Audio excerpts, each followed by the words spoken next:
Mandan ayollar ko'p so'rashadi. Qimmat buvi boy yigitlarni qayerdan topsam bo'ladi deb. Hozir aytaman-ki, anaqisi. Birinchi lokatsiya golf klublari. Bu joyda ko'p biznesmenlar, katta kompaniyalarning menejerlari, oligarxlar ko'p bo'ladi. Haqiqiy o'shetdan boshlanadi. Keyingisi eksklyuziv yaxtalar klubi. Hayotda problemasidan ko'ra soqqasi ko'plar yig'iladigan joy. Qo'lidan hech balo kelmaydiganlarga allergiyasi borlar uchun ideal joy. Haqiqiy baxt mashnaqa yaxtalar klubida bo'ladi, you know. Uchinchi joy sun'iy intellekt va startaplar klublari.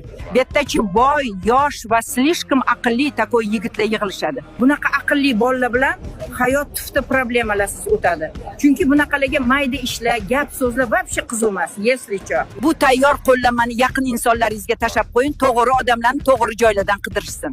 Unaqa tentirab yurmasdan. Ciao. Lekin o'zingizlar sun'iy intellektni o'rgansanglar, nabarot o'zingizlar boy va mustaqil bo'lasizlar. Kommentda plyus qoldirsanglar, qanaqa qilishni direktivlarga tashab beraman.